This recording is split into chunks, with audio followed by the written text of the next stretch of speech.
utilizar losas planas postensadas en Costa Rica. ¿Qué características fundamentales de esas losas son interesantes para nuestro diseño estructural y obviamente diseño arquitectónico y electromecánico? Algunos conceptos que me parece básicos los voy a tratar en forma individual. Cuáles son los aceros y el concreto que estamos usando. Luego, cuáles son los sistemas de postensión, las configuraciones, tipos de juntas, pérdidas de preesfuerzo, que son fundamentales de tomar en cuenta en toda su extensión a lo largo de la vida útil de la estructura. El concepto de carga balanceada, que es necesario para iniciar el diseño. Y luego vamos a seguir paso a paso cuáles serían el procedimiento para hacer el prediseño y luego el diseño, analizando vamos a ver, en esa serie de pasos que vamos a seguir, los estados límite que tenemos que observar en cada uno de los estadios de carga que vamos a tener en este sistema. Voy a presentar al final algunos proyectos que sirvan de ejemplo.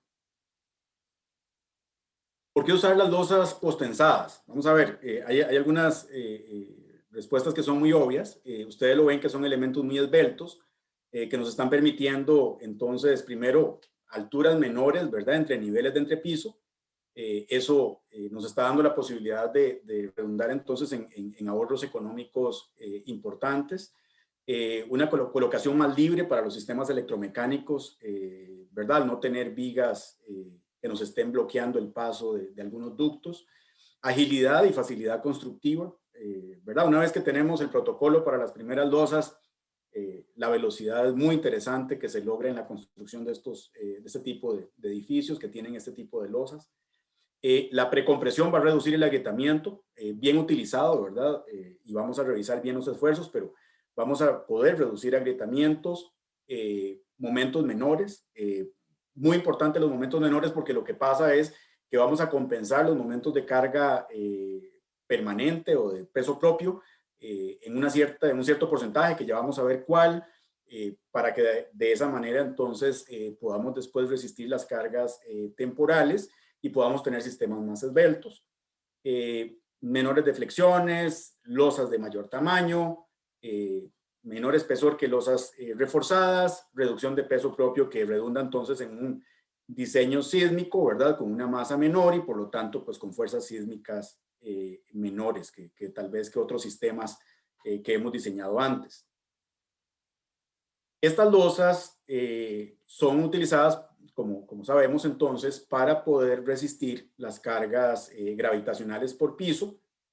Importante que sirven de apoyo lateral para los sistemas sismo resistentes verticales y para otros elementos quizás que no forman parte del sistema sismo resistente, pero que se encuentran dentro del espacio vertical de los entrepisos.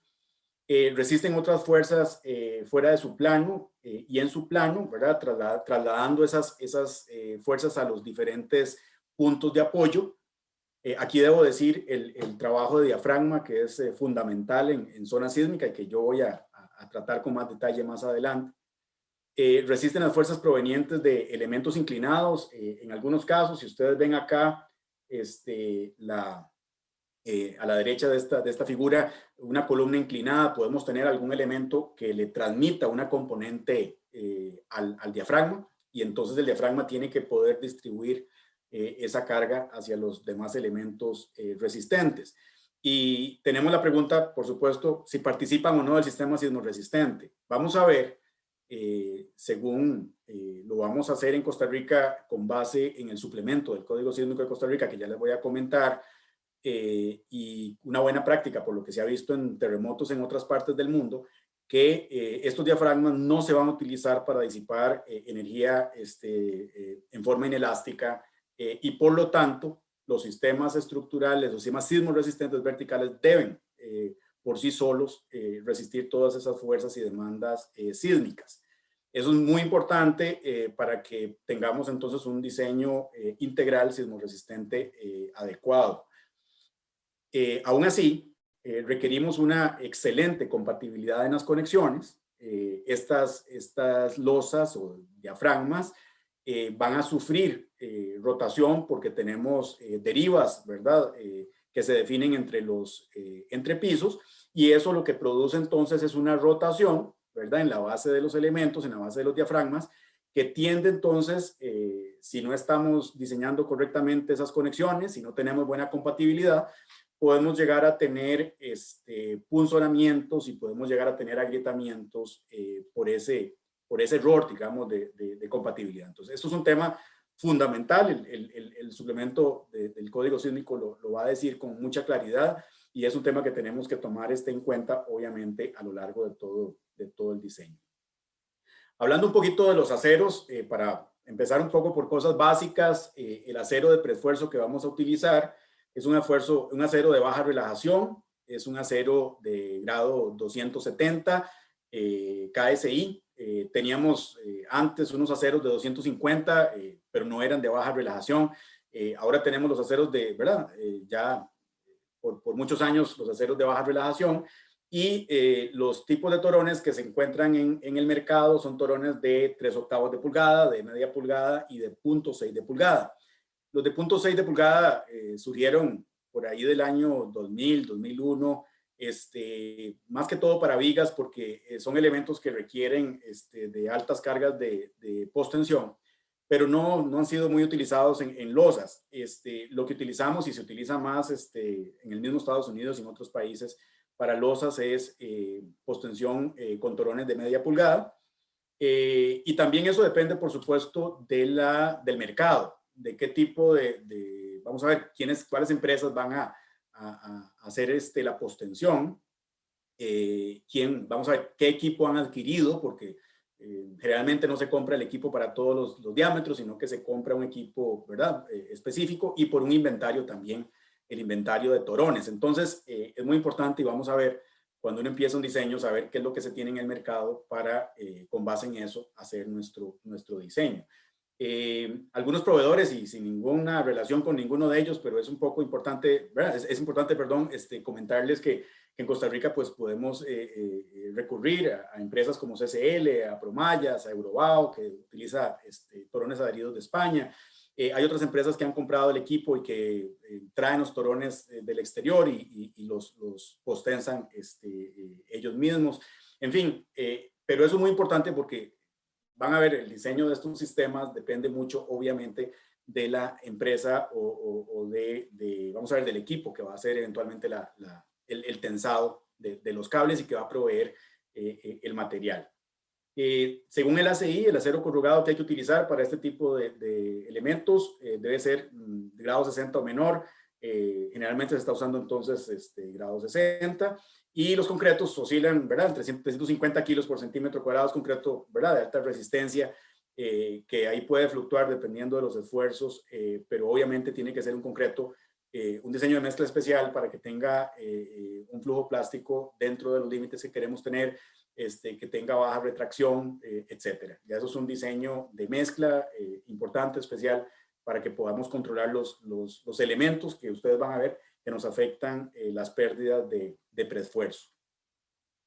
En cuanto a los sistemas que tenemos, que le llamamos el hardware, yo siempre le he llamado el hardware a los diferentes equipos y materiales que tenemos para poder hacer el anclaje y la colocación del cable.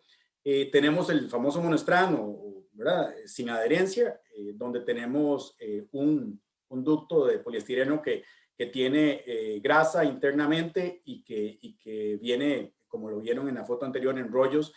Este sistema tiene entonces, como ven, el sistema de anclaje especial, ya sea para el lado vivo o el lado muerto, o sea, el lado de anclaje o el lado que está embebido. Así que este sería el tipo monostrand, y ahora debo recalcar que el ACI obliga a que el sistema monostrand sea encapsulado. Antes no lo obligaba. Entonces, es importante también que el sistema monostrand, y aquí en la próxima filmina lo voy a mostrar, es importante que tenga ¿verdad? la capucha que va a servir para poder tapar, una vez que se corta con herramienta, el exceso de torón, que se pueda entonces colocar esta tapa y que se pueda rellenar con la grasa de tal manera que se pueda proteger de la corrosión. Tenemos entonces el extremo muerto también que queda embebido y los elementos de acople o ¿verdad? Para extensión cuando tenemos las juntas de construcción. Tenemos algunos sistemas de acople patentados. Ahora en Estados Unidos hay una especie como de monopolio porque la empresa GTI pues ha adquirido otra empresa fuerte que existía que proveía acoples. Así que bueno, los acoples que podemos de pronto tener en el mercado son como estos que están acá. Vamos a tener entonces el diseño de la junta, podemos tener entonces los anclajes en un lado de la junta y luego poder hacer la extensión. También podemos utilizar el cable enrollado que se pela, se tensa y luego se vuelve a extender para poder colar la siguiente fase. Así que tenemos diferentes posibilidades para poder hacer este acople. Con respecto a los sistemas adheridos, tenemos lo que llamamos el sistema multistrand. Son sistemas como este que ustedes ven acá que permite la colocación de 2, 3, hasta 5 torones. Podemos utilizar ducto plástico o ducto metálico dependiendo de la agresividad del ambiente. Y aquí es interesante también saber que dependiendo del tiempo en que va a estar expuesto el ducto al sol, a la intemperie, antes de que se cole la losa, puede ser que se pida que tenga protección ultravioleta y en Estados Unidos, por ejemplo, se está exigiendo que exista ese tipo de protección en algunos proyectos. También es necesario para protección de corrosión, antes de hacer la inyección de la lechada, soplar con polvo químico, cosa que se ha hecho ya en Costa Rica. Eso perfectamente se puede hacer y luego se coloca la lechada, que la lechada pues consistirá de la pasta de cemento con algún aditivo que generalmente es un aditivo especial, un aditivo que tiene unas propiedades tixotrópicas que lo que permite es que la lechada vaya entrando casi como una pared vertical a lo largo del ducto y que no vaya dejando vacíos en el momento que va entrando.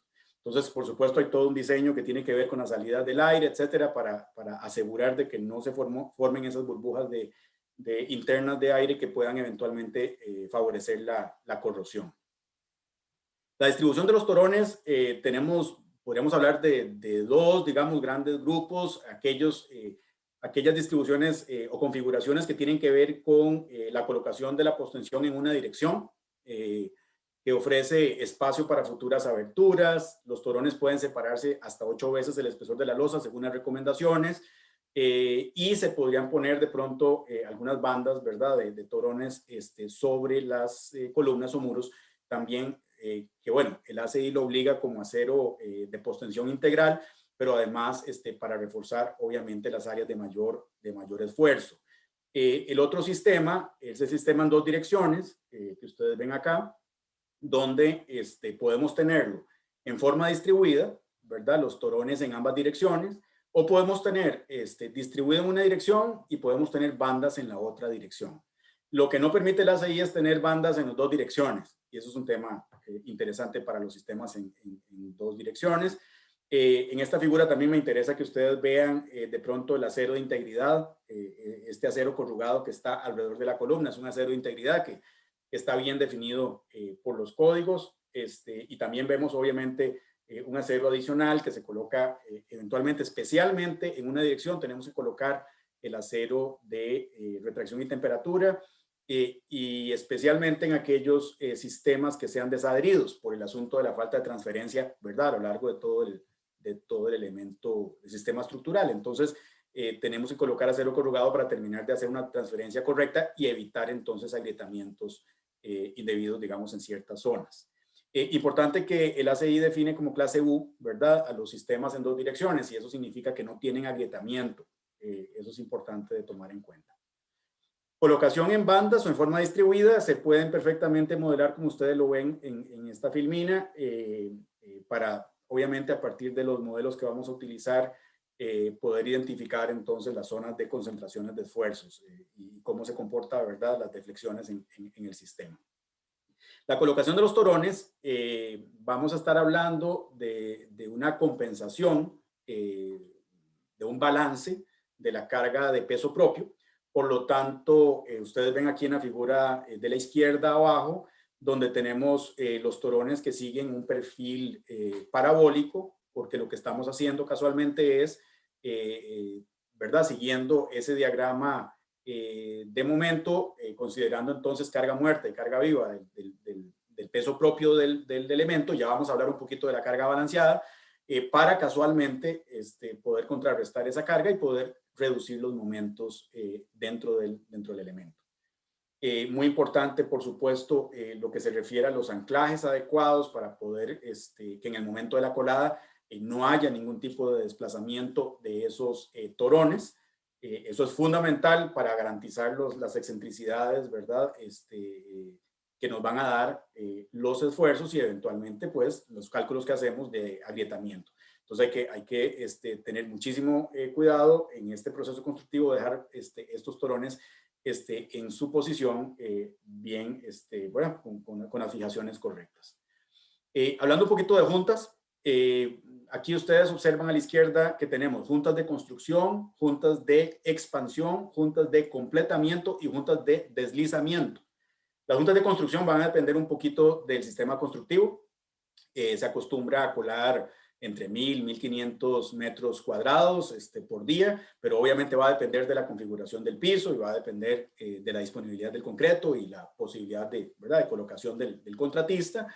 Y es importante también que tomemos en cuenta que para poder tensar, para poder tener el extremo vivo de un lado y el extremo muerto del otro, vamos a procurar de que los tramos de postensión no sean mayores de 30 metros. Las recomendaciones del ACI dicen hasta 35 metros, pero aquí por práctica usual se está recomendando siempre que sea un poco menor y se usa ya como regla que sea 30 metros o menor para poder tensar solamente de un lado. Luego tenemos, entonces eso nos va a definir pues juntas de construcción. Juntas de expansión serían ya para losas muy grandes, ¿verdad? Edificios muy, muy grandes, donde sea necesario entonces ya definir una junta de expansión. Aquí pues no se han usado, la verdad.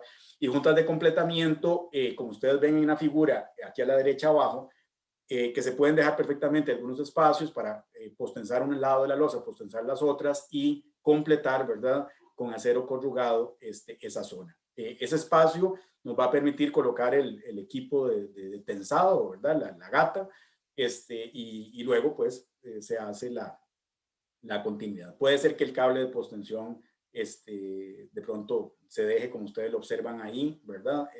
Extendido dentro de la zona de junta.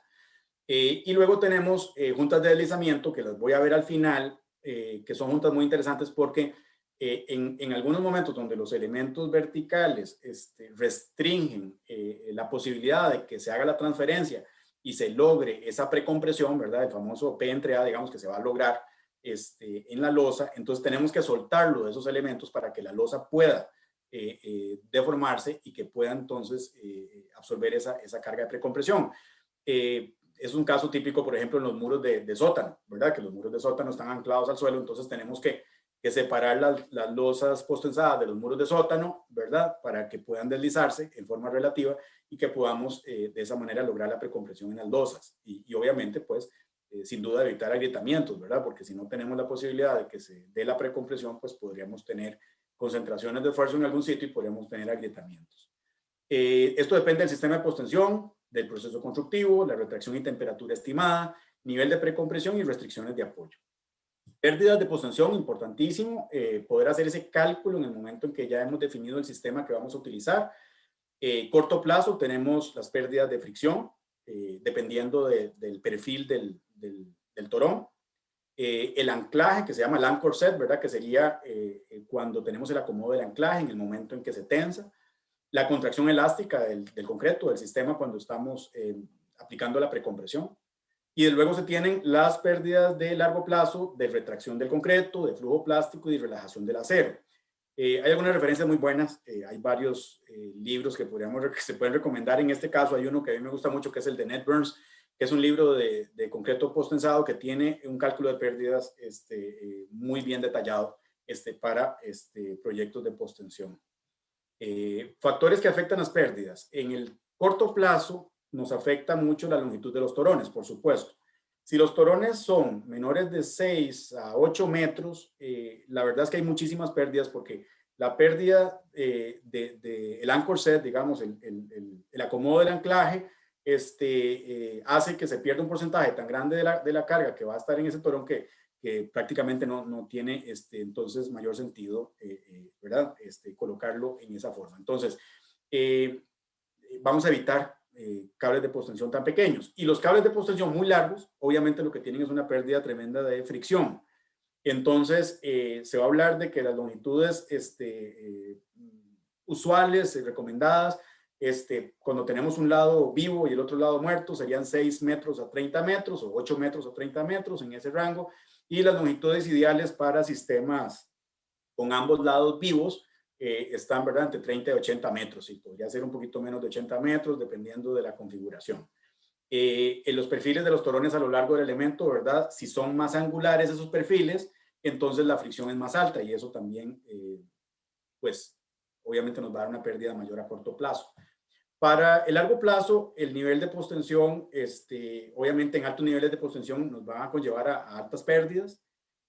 Bajas resistencias del concreto, sin lugar a dudas, va a tener altas pérdidas, por eso tenemos que tener concretos de alta resistencia. Tenemos el factor de flujo plástico y retracción, sin duda, y el factor de relajación del acero, que lo conocemos del fabricante y eso lo podemos meter en el cálculo, ¿verdad?, de las pérdidas correspondientes. Esta figura me gusta mucho, donde tenemos una representación gráfica de lo que pasa internamente dentro del elemento cuando estamos tensando. A la izquierda tendríamos el lado vivo, ¿verdad?, el lado de tensión de la losa, y tenemos entonces la extensión del torón dentro de la losa. Vamos a ver primero la curva roja y lo que continúa de la amarilla. Se hace una tensión inicial, ¿verdad?, con un procedimiento que se le llama lift-off, que sería un procedimiento, obviamente, donde se calcula la elongación del cable, y con eso podemos tener el cálculo de la tensión. Y vamos a tener esta tensión acá, y vamos a tener unas pérdidas de fricción a lo largo del elemento. Y obviamente, pues, se empieza a dar también aquella contracción elástica. Luego se da, obviamente, el acomodo del anclaje, y ese acomodo del anclaje hace que se pierda ¿verdad?, en la parte inicial de la transferencia, que se pierda la tensión. Entonces, tenemos una caída de tensión en el cable, y se da, entonces, podríamos así, en una forma tal vez gráfica, sencilla, ver la curva amarilla de lo que tendríamos con las pérdidas de corto plazo. Y luego, las pérdidas a largo plazo son pérdidas que ocurren a lo largo de todo el cable. Entonces, vamos a empezar a tener pérdidas, ¿verdad?, desde la línea amarilla hasta la línea verde, y ustedes van a ver cómo entonces a largo plazo vamos a tener unas tensiones en el cable muy diferentes a lo que teníamos, obviamente, en el momento de la tensión inicial. Esto tiene que calcularse dependiendo de la configuración de la losa, dependiendo de la cantidad de cables, dependiendo del torón que se usa, etcétera. Obviamente, factores de fricción y demás que se meten como factor dentro de las ecuaciones de pérdidas. Luego tenemos el concepto de carga balanceada. Para poder empezar a determinar cuánta postensión vamos a usar, nosotros vamos a estar utilizando dos conceptos. Un concepto de precompresión inicial, que ya vamos a ver cuánto nos recomienda el código, cuánto estamos usando típicamente, y un concepto de carga balanceada que vamos entonces a tratar, como lo decía, de poder balancear con la carga ¿verdad?, con la carga de postensión, la carga gravitacional, la carga de peso propio. Esto no ha cambiado por años, por décadas, digamos, en postensión. ¿Verdad? Esto realmente es un concepto muy viejo, donde tenemos entonces la posibilidad de utilizar el torón, ¿verdad?, en su configuración, convertirlo en una carga que se aplica verticalmente, digamos, en este caso hacia arriba, en esa losa, y que nos va a compensar entonces cargas gravitacionales que se apliquen en la estructura. Entonces, ese es el concepto de carga balanceada, y vamos en un porcentaje dado, que ya lo voy a decir, que quiero verlo más adelante, vamos a compensar entonces el peso propio. Muy importante en este concepto de carga balanceada, que si el sistema es hiperestático, vamos a tener entonces momentos secundarios, momentos generados por las restricciones en los apoyos. Entonces, todos los muros y todas las columnas que están apoyando esa losa nos van a dar una restricción vertical, y eso nos va a producir momentos secundarios. Entonces, tenemos que hablar de los momentos de primer orden, que sería, como ustedes lo ven ahí gráficamente, la carga por la excentricidad. y tenemos entonces que incluir acá los momentos de segundo orden. Son significativos, tienen que ser considerados dependiendo de las longitudes de los claros, obviamente, la posición de los apoyos, la geometría de la colocación de esos torones, o sea, esa configuración y las fuerzas de postensión que estemos utilizando. Bueno, vamos a suponer a partir de aquí que vamos a empezar a diseñar una losa plana postensada. Entonces quiero como recorrer el camino que tendríamos que seguir aproximadamente en una forma resumida, cada uno de los pasos. Tenemos que tener información inicial, que es fundamental, obviamente las características arquitectónicas del edificio y de servicio. Con respecto a características de servicio me refiero a las cargas de uso y si va a haber, ¿verdad? A veces se prevé algún tipo de cambio de uso con el tiempo, todo eso hay que preverlo con anticipación. Algunos límites de vibración especiales que puedan existir, requerimientos acústicos, ¿verdad? También eso es fundamental. Cualquier abertura que haya que hacer posterior para definirla desde el principio, porque a veces hay que perforar para colocar sistemas electromecánicos y no quisiéramos que a veces pasa, por supuesto, que se perfora y se corta algún cable de postensión. Entonces, esto debiera de una vez de irse, ¿verdad? Conversando. Y la protección contra incendio, que nos va a definir, obviamente, el tiempo en que esa losa va a permitir, ¿verdad? La protección de un cierto espacio, ya sea 1 hora, 2 horas, dependiendo de cómo sea, ¿verdad? Como lo indique la norma. Entonces, pasamos entonces a ver la configuración de los elementos verticales, si tenemos un sistema tipo, como lo vimos, tipo marco con losa plana, o sistema tipo dual con losa plana, o sistema tipo muro con losa plana.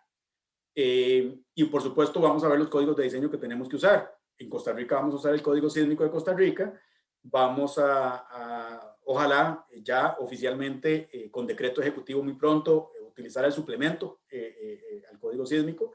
Y vamos a utilizar las referencias que hace el Código Sísmico al ACI, por ejemplo, 318, 19, digamos en este momento, o la versión vigente, y también, pues obviamente, las referencias a los diferentes comités, 318, 423 y 352, que tienen que ver obviamente con los diferentes sistemas, las calidades, etcétera. Las consideraciones del cuerpo de bomberos, ¿verdad? Que tienen que ver casualmente con el aislamiento térmico que tiene que existir ante un incendio. Y otras recomendaciones dependiendo de dónde estemos, ¿verdad? El ASCE en su código ASCE-7 es muy interesante con respecto a las recomendaciones que da con respecto a las cargas, pero el suplemento del código sísmico ya nos está indicando, como ustedes van a ver, las combinaciones de carga que tenemos de servicio y de resistencia. Y bueno, el eurocódigo si quisiéramos ver, ¿verdad? Otros códigos, etcétera, dependiendo también a dónde tengamos que diseñar. Por supuesto, ver los materiales que tenemos disponibles, qué sistemas existen en el mercado, si tenemos, ¿verdad? Qué empresas hay en el mercado, qué equipo de postensión hay. Técnicas constructivas que podemos aplicar y consideraciones especiales de durabilidad. Ahí es muy importante si estamos en la costa, si estamos en el valle, si vamos, ¿verdad? ¿Cuál es capítulo 19 del ACI? Si estamos, qué recubrimiento mínimo tenemos que tener para proteger los sistemas postensados y no postensados. Y luego los tipos de concreto, por supuesto, y luego la parte de sostenibilidad, lo que tiene que ver con sostenibilidad ambiental, que ya cada vez más resulta ser una obligación nuestra con respecto a cómo hacemos nosotros para reducir la cantidad de materiales, reducir las emanaciones del ambiente, reducir la cantidad de cemento, eso significa reducir la cantidad de concreto, en fin, empiezan a haber esos factores de sostenibilidad tan importantes que tenemos que considerar, y la sostenibilidad económica también, porque tenemos, bueno, por lo menos económico y ambiental, porque el social tal vez aquí no entra mucho, pero sí, por supuesto, entra el económico y tenemos que tener un sistema que sea eficiente económicamente hablando.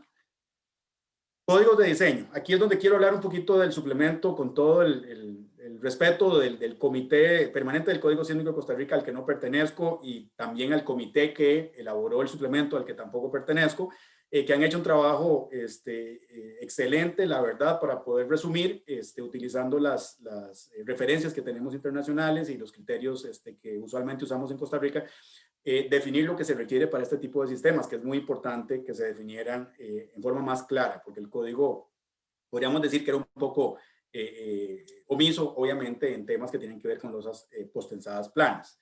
Desde el 2002 sabemos que está prohibido aquello de los sistemas que están compuestos por columnas y por losas planas solamente. Eso sigue prohibido porque se ha visto claramente que en sismos, en terremotos, por ejemplo, terremoto de México, pues hubo edificios y se pueden ver ahí en internet, podemos encontrar ejemplos suficientes de edificios que tenían esas características y que fallaron, ¿verdad? De una forma, un desempeño muy pobre.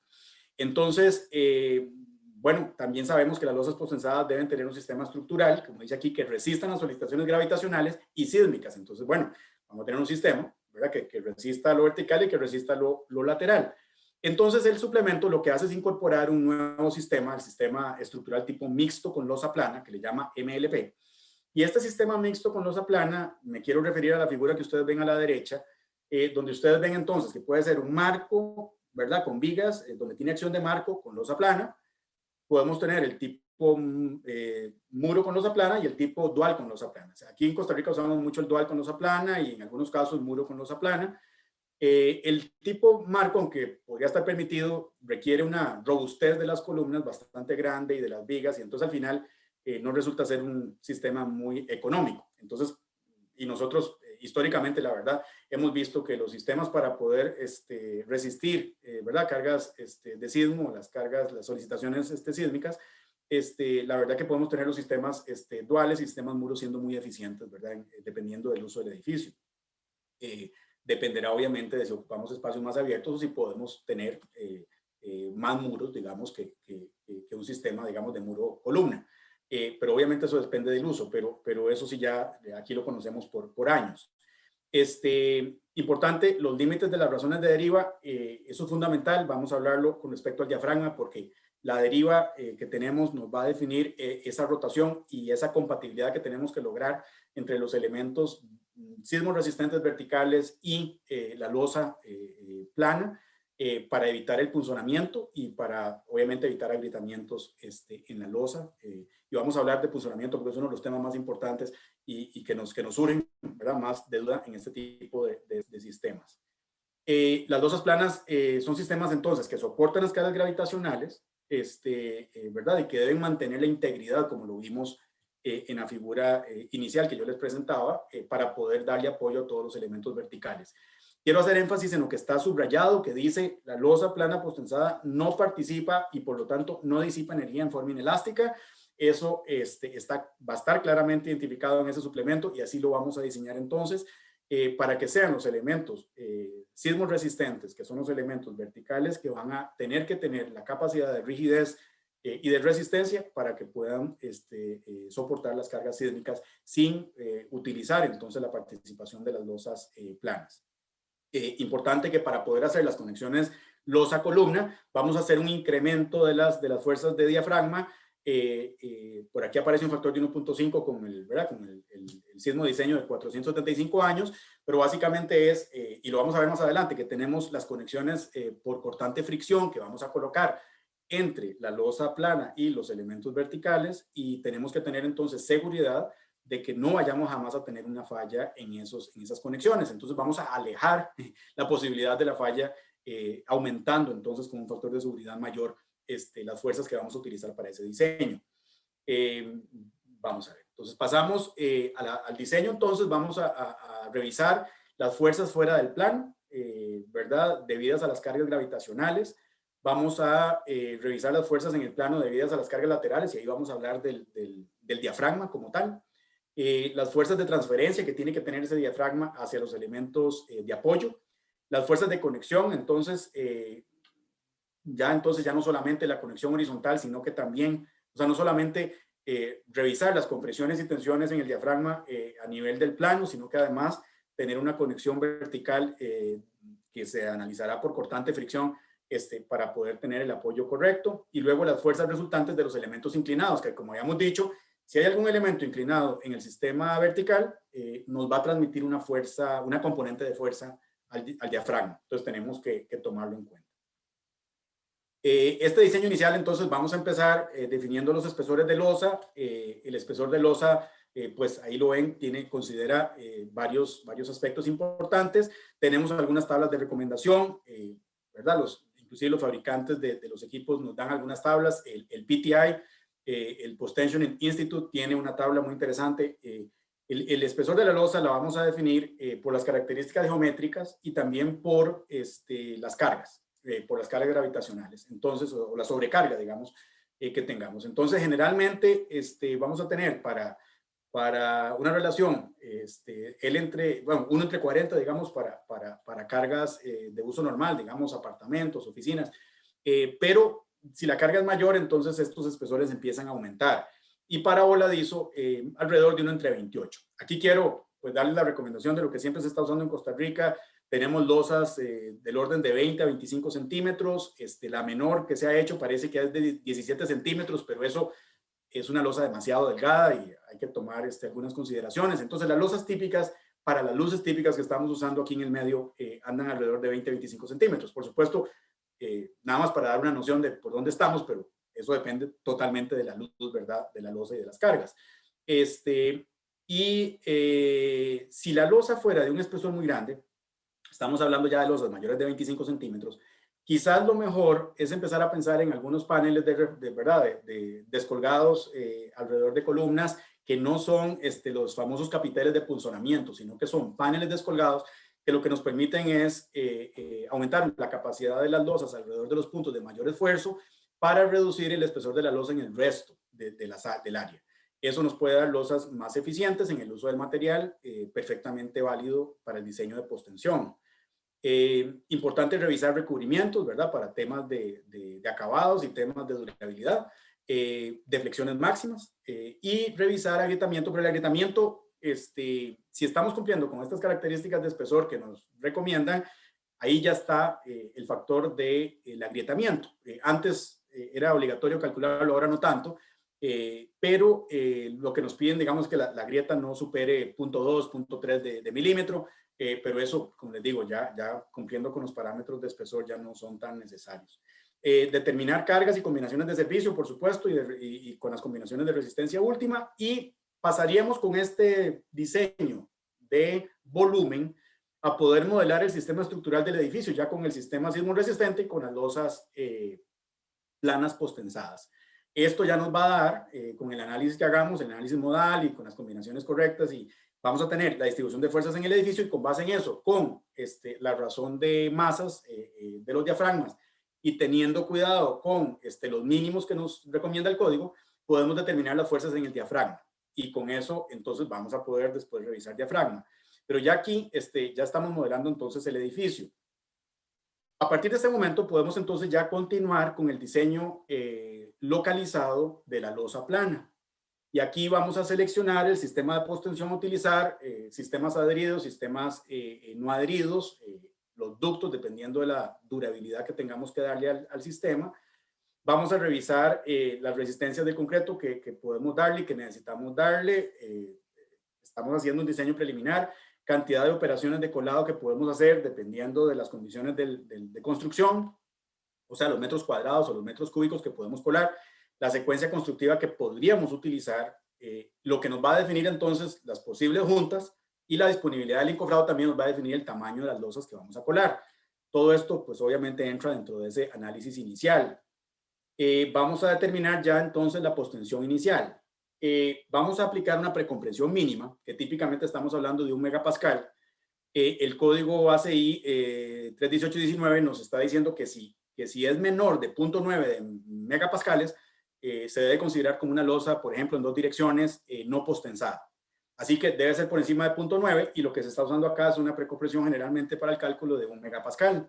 Si se recomienda que si el ambiente es agresivo, pues aumentar un poco la precompresión. Aquí dice 1.4, por ejemplo, megapascales, o sea, se aumenta de un 20 hasta un 40%. Esa precompresión, sin exceder la precompresión, porque la verdad es que el acero de postensión es un acero muy caro, y tenemos que hacer, bueno, ya decía, el compromiso con la sostenibilidad económica. Tenemos que poner lo necesario para que el sistema sea eficiente y que sea esbelto, pero no pasarnos, ¿verdad?, para que resulte ser antieconómico. Y además estaríamos metiendo una masa innecesaria de pronto, ¿verdad?, porque estaríamos metiendo más precompresión, ocupamos más concreto, sería la ruta incorrecta. Hacemos ese cálculo de precompresión y hacemos el cálculo de la carga balanceada. Ahí vamos a balancear, generalmente lo que se usa es balancear entre un 60 y un 80% de la carga del peso muerto, del peso propio, un peso permanente. Y ya con eso, con esa carga balanceada y jugando con la precompresión que tenemos, podemos empezar a optimizar la cantidad de postensión que vamos a utilizar. No es necesario postensar al 100%, porque estas losas se postensan con un concepto de postensión parcial, en el sentido de que vamos a permitir que podamos colocar acero corrugado, haciendo ya el cálculo de diseño de momento último y cortante último en aquellas secciones que sea necesario. Entonces, no requerimos que sea libre de acero corrugado. El acero corrugado es más económico que el acero de postensión, entonces es importante hacer un balance y por eso hablamos de lo que podríamos llamar una postensión parcial, donde la postensión aporta un porcentaje de la capacidad y el acero corrugado, o que yo le llamo acero pasivo, o que se llama acero pasivo, perdón, aporta, ¿verdad?, otro porcentaje. Entonces, el otro tema es el espaciamiento. Tenemos recomendaciones de espaciamiento. Ya vimos que para sistemas en una dirección podemos llegar hasta 8 espesores de losa. Para sistemas en dos direcciones a veces utilizamos un poco menos. Acá estamos utilizando entre 0.8 y 1.2. Hay muchos sistemas que se ponen, por ejemplo, a 1.1, 1.15, 1.2 metros de distancia entre un torón individual y el otro. Tratemos de utilizar el espaciamiento máximo. O sea, no hay ninguna razón para utilizar espaciamientos menores. La verdad es que es una decisión a criterio del diseñador, pero es un tema económico también. Y a partir de aquí vamos a modelar. Y vamos a modelar, históricamente se ha modelado por el método de pórtico equivalente, que es un método muy práctico. Pero el pórtico equivalente tiene un problema y es que se tiene que hacer primero en una dirección y después en la otra. Y generalmente es para losas muy regulares. Cuando tenemos losas un poco irregulares, y la verdad que con las herramientas ahora computacionales que tenemos, entonces podemos hacer un modelo de elemento finito que nos permita entonces conocer un poco más sobre los esfuerzos en las losas. Aquí vemos un ejemplo de lo que sería el método de marco equivalente o pórtico equivalente. Tenemos los momentos, ¿verdad?, en cada uno de los ejes de columna, y eso se distribuyen luego a las bandas centrales según la recomendación, y lo hacemos en X, lo hacemos en Y, ¿verdad? Eso sería el método que se tiene para esto. Y tenemos el método de elemento finito, que nos puede permitir entonces obviamente mayor información, y podemos ver entonces con él ya esfuerzos localizados. Podemos ver entonces, como lo voy a ver en la próxima, bueno, podemos colocar los torones, que es muy importante. Podemos colocar los torones distribuidos en ambas direcciones, y con eso podemos llegar a tener la revisión de esfuerzos, como ustedes lo ven aquí gráficamente, y empezar a ver puntos donde tenemos que poner atención y eventualmente tenemos que poner más acero corrugado o aumentar un poquito el nivel de postensión, etc. También tiene que ver obviamente con la selección de la excentricidad del torón. Revisamos contraflechas y revisamos deflexiones, y de esa manera podemos estar dentro de los rangos permisibles.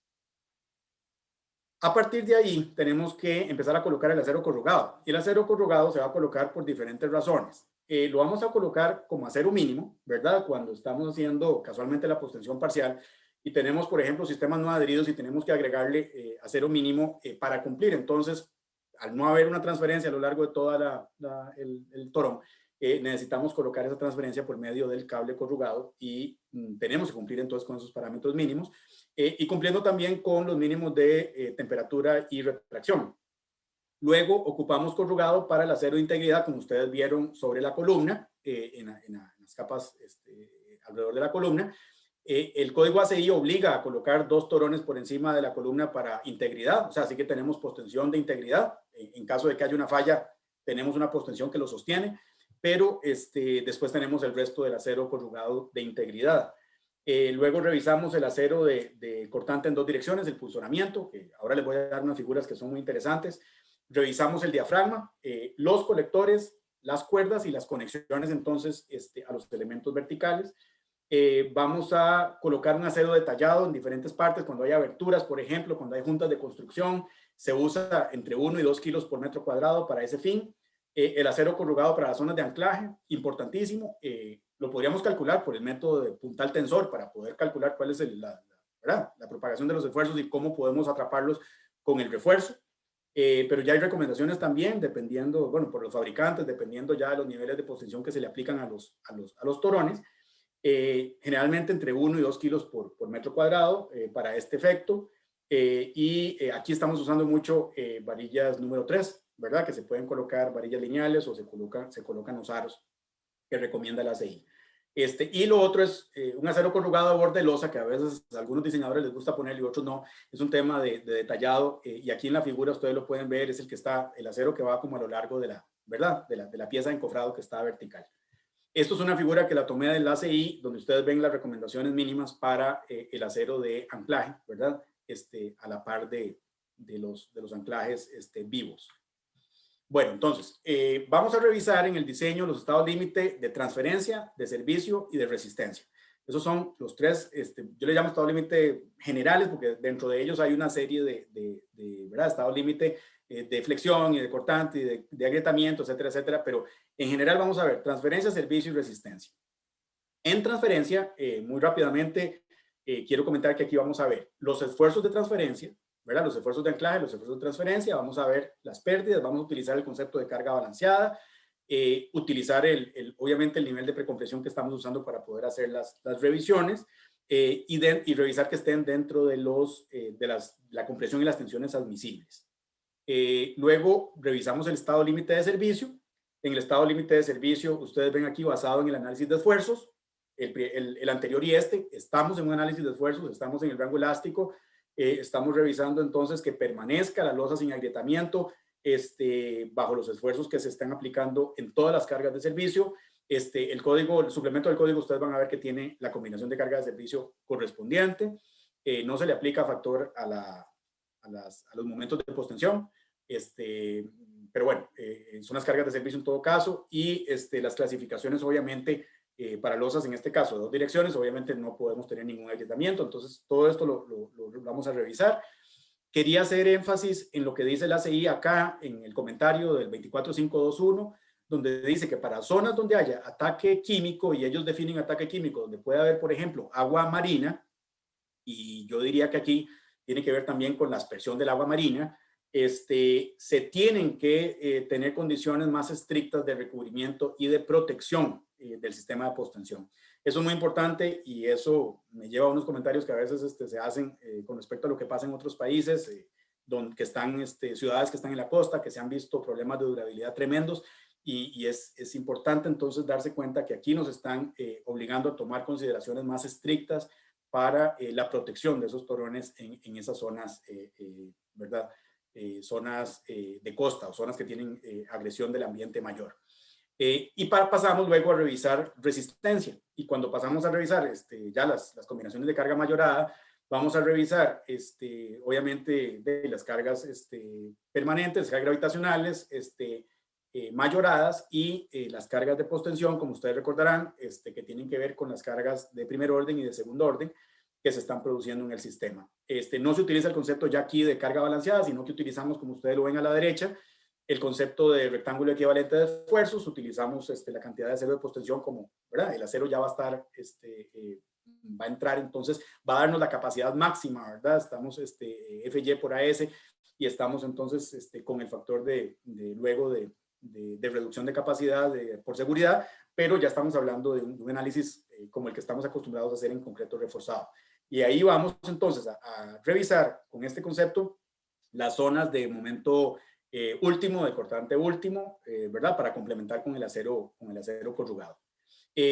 Conexiones losa-columna y losa-muro. Fundamentales, como ven estas figuras, lo que vamos a hacer es, vamos a utilizar la deriva, y en el suplemento y en el código ACI, el PTI lo establece. Tenemos que utilizar la deriva entonces para calcular, ¿verdad? Ese esfuerzo que se está produciendo por la rotación de los elementos, y que nos empieza a producir entonces ese tipo de falla. Ustedes ven, es interesante, y esto lo tomé de don Carlos Fernández, muchas gracias, esta figura que viene del sismo de Chile, que se observa en el extremo de un muro, ¿verdad? Cómo se está dando el punzonamiento por esa rotación, es clarísimo. Y luego, aquí abajo, podemos ver un caso de punzonamiento puro, ¿verdad? A través de las columnas pasando a través de la losa.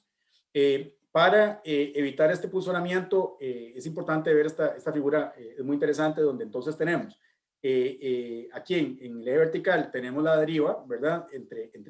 ¿verdad? El desplazamiento entre pisos, y tenemos entonces la necesidad o no de colocar refuerzo de cortante en esas zonas de punzonamiento. Y lo vemos para aceros no preforzados y aceros preforzados. Y aquí entonces ya tenemos una zona que puede caer el sistema donde nos dice tenemos que colocarle acero de refuerzo. Soluciones para el funcionamiento, podemos modificar las dimensiones de la columna, ¿verdad? Un poco más grande para que tenga un perímetro crítico mayor, pero claro, puede ser una locura, ¿verdad? Empezar a aumentar el tamaño de las columnas. El uso de descolgados o de capiteles especiales o ábacos, ¿verdad? Para reforzar la zona esta de funcionamiento. Podemos aumentar en general el espesor de la losa, pero recordemos que la masa, ¿verdad? De los sistemas estructurales depende mucho de esa masa de los diafragmas y entonces aumentar el espesor de la losa es aumentar la masa, aumentar la carga sísmica y aquí tenemos que tener cuidado con estas decisiones. Aumentar la resistencia del concreto, también por supuesto nos aumenta la capacidad cortante. Agregar vigas eventualmente si fuera necesario, eliminar aberturas, pero claro, si agregamos vigas el problema es que se hace más caro el sistema, porque una viga lo que hace es complicar constructivamente el sistema y lo hace más caro. Eliminar aberturas, porque a veces hay alguna abertura por ahí que puede estar produciendo ¿verdad? Un aumento de cortante, y proveer refuerzo para funcionamiento. Y con esto me voy a ir a las figuras siguientes de cuáles refuerzos tenemos para funcionamiento. Se han hecho pruebas en muchísimos laboratorios de estructuras. Yo personalmente en Texas vi algunas de las pruebas de los pernos con cabeza, de diferentes tamaños, con diferentes cabezas. Estos son soldados por rotación, ¿verdad? Así que no se tiene que comprar prefabricados. Los sistemas estos que vienen con los pernos, pero podemos ver que ese sistema de pernos lo que ocupamos es el vertical, ¿verdad? Y el perno, porque la cabeza lo que va a hacer entonces es que va a densificar el área que es donde está produciendo el funcionamiento, a producir unos puntales diagonales, o sea, lo que va a hacer es un cono ¿verdad? Alrededor de las cabezas, y con eso va a aumentar completamente la capacidad del área contra el cortante, porque obviamente va a dar una capacidad, ¿verdad? En la fractura inclinada que se forma, necesaria para poder resistir la demanda. Tenemos también sistemas con acero corrugado que se pueden hacer con aros. Y tenemos estos sistemas, el shear band, que no se ha usado en Costa Rica, que es un poquito complicado de meter o de enhebrar, ¿verdad? Pero que también es un sistema patentado que está por ahí disponible. Estos son otras figuras que se encuentran en el ACI, en el 352 y en el 318, para que se pueden utilizar para estos fines. Hablando ahora del diafragma, ya como para ir cerrando, el diafragma, por supuesto, en sistemas sísmicos, fundamental, y tenemos que revisarlo. Tenemos que hacer ese cálculo que se hace de fuerza sísmica, ¿verdad? La distribución de la fuerza sísmica después del análisis modal que se realice, ¿verdad? Con el análisis espectral que estamos haciendo, modal, y ahí vamos a obtener las cargas en el edificio. Con base en eso y con las razones de masa, ¿verdad? Las razones de peso de los diafragmas, podemos calcular cuáles son las fuerzas del diafragma. Y tenemos que revisarlo contra los mínimos, ¿verdad? Revisar que estamos cumpliendo con el mínimo que se debe aplicar en ese diafragma, que están dados por el código, ¿verdad? Que por ahí aparece un punto 2 por el factor espectral, por la importancia y por la masa del edificio, que son unos factores mínimos para poder estar siempre en un rango de seguridad. Vamos a revisar en los diafragmas bueno, vamos a ver, son varias cosas. Vamos a revisar las cuerdas, ¿verdad? Porque esto va a ser como una viga plana, ¿verdad? Aquí se llama que es parecido, digamos, al concepto de una viga, de un deep beam, de una viga plana, pero puesta horizontal. Entonces vamos a revisar la flexión, ¿verdad? Que se da en ese diafragma teniendo unas cuerdas en tensión y teniendo unas cuerdas en compresión. La cuerda de compresión la vamos a revisar muy parecido a lo que hacemos con los elementos de borde de los muros. Vamos a utilizar el punto 2 F'C, que es una posibilidad para poder revisar cómo estamos con la compresión. Vamos a revisar que no superemos el esfuerzo de ruptura en tensión, y si no, pues tendríamos que colocarle acero en la cuerda de tensión.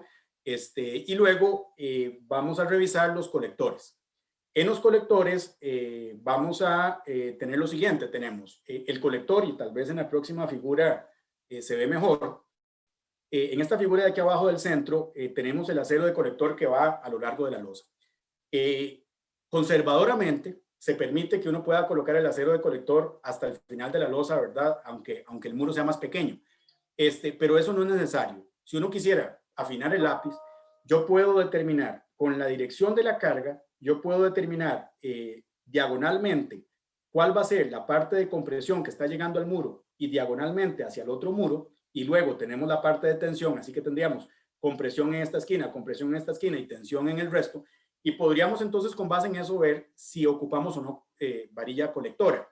Si la capacidad de cortante en ese plano, digamos, que se forma en esa diagonal, no es suficiente, o sea, que si la capacidad está por debajo de la demanda, entonces lo que tenemos que hacer es colocar un colector, pero esa varilla colectora podría ser una varilla un poco más corta, digamos, no necesariamente tiene que llegar hasta el final, y al colocar esas varillas nos va a definir un plano inclinado que es mayor que el que teníamos antes, o sea, nos va a definir una capacidad mayor de cortante. Entonces podemos ir haciendo el cálculo fino para ver qué longitud de colector ocupamos, y eso es lo que tenemos como varilla colectora. Luego tenemos esta figura de aquí arriba, lo que nos da son las varillas de anclaje, propiamente dicho, hacia los elementos verticales. No se recomienda utilizar el acero de los muros, ¿verdad? Que lo tenemos definido para flexión y para cortante. No se recomienda utilizarlo como acero cortante fricción en la conexión con la losa. Entonces, lo que se recomienda es colocar un acero adicional para cortante fricción, y lo que se hace muchas veces es colocar un acero que tiene aproximadamente 2 metros, como 6 pies, digamos, que es lo que dicen los norteamericanos en el sistema inglés, como 6 pies perpendicular al muro y como 3 pies profundizándose dentro del muro, que son alrededor de 1 metro. Entonces tenemos como 1 metro de profundidad y como 2 metros alejándose del muro. Obviamente, ese acero que vamos a colocar entonces de anclaje, lo vamos a calcular con el concepto de cortante fricción. Vamos a utilizar la fuerza que se ha calculado en el diafragma, en ese elemento vertical, ¿verdad? Con la losa, y vamos a calcular cuánto acero ocupamos por cortante fricción para que resista esa carga, esa fuerza de conexión. Se me olvidó decir tal vez que el diafragma se diseña, ¿verdad? Con la carga en una dirección y con los momentos de torsión que se forman en el plano del diafragma debido a la excentricidad entre el centro de rigidez y el centro de masa. Entonces, eso nos va a definir entonces cómo se distribuyen las fuerzas alrededor de los elementos verticales en el diafragma, y eso nos va a definir entonces esas fuerzas que vamos a utilizar aquí para poder anclar correctamente el diafragma. Entonces, eso vamos a revisar colectores, vamos a revisar conexión vertical hacia los elementos de apoyo, y vamos a revisar esfuerzos de tensión y esfuerzos de compresión del diafragma. Luego, bueno, ya para finalizar ahora sí, restricciones en los apoyos. Les comenté que en algunos casos esta figura de la derecha nos permite ver cómo si tenemos un muro de sótano, se puede hacer una conexión deslizante, de tal manera que nos permita que la losa pueda postensarse.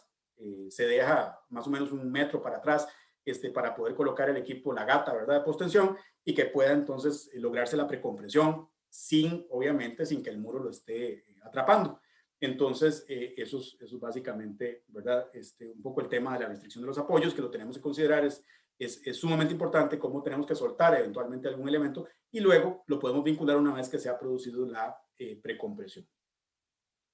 Algunos proyectos, tengo un par de proyectos nada más para que vean algún ejemplo. Este es en Los Ángeles, es una zona sísmica, obviamente zona 4, bien conocida. Este edificio, vean ustedes que tiene un núcleo rígido en el centro y tenemos columnas en el perímetro. Eso es muy utilizado en muchos edificios, ¿verdad? Aquí ya también se está empezando a utilizar. Quiero que vean que estos son 2 torres de 24 y de 29 pisos, son bastante altas. Tienen un sistema dual, no utilizan vigas de transferencia y tienen losas de 19 milímetros postensadas. Obviamente tienen refuerzo corrugado de integridad y de detallado. Y el otro ejemplo que quería mostrarles es un ejemplo aquí en San José, en Sabana 60, que tiene 7 niveles. El espesor de las losas que se definieron eran de 22 centímetros. Se están utilizando torones de media pulgada, y aquí se está usando un sistema de postensión en 2 direcciones, porque tenemos distribuido en un sentido y tenemos bandas en el otro, y tenemos un sistema monostrand en un sentido, y luego tenemos unos elementos adheridos pasando en bandas sobre las zonas de los elementos verticales de apoyo. También se tiene para refuerzo de cortante, para punzonamiento, los pernos con cabeza, los famosos, en este caso Nelson Stutz, que es la marca comercial, pero lo que quiero decir es que son muy eficientes para mantener el espesor de la losa y poder aumentar la capacidad de punzonamiento alrededor de la columna. Esto es un poco para que vean el plano de cómo se observa, ¿verdad? De pronto un piso donde tenemos las líneas de postensión, el punto vivo, el punto muerto, las bandas de postensión y los elementos de postensión, obviamente los anclajes de los elementos adheridos, ¿verdad? De los sistemas adheridos, etcétera. Entonces, y con eso, espero que no haya tomado demasiado tiempo, disculpen que yo sé que me atrasé un poco. Aquí tenemos las referencias que se las he ido comentando a lo largo de la presentación. Entonces, con eso estoy a su disposición para preguntas y muchísimas gracias. Rubén, buenas noches. ¿Qué tal? Buenas noches. Renal Espinosa, te saluda. Don Renal, muchísimo gusto. ¿Qué tal? Igualmente, en nombre de la comisión, el ingeniero Luis Zamora, el ingeniero Eduardo Lima y un servidor, queremos darte las gracias.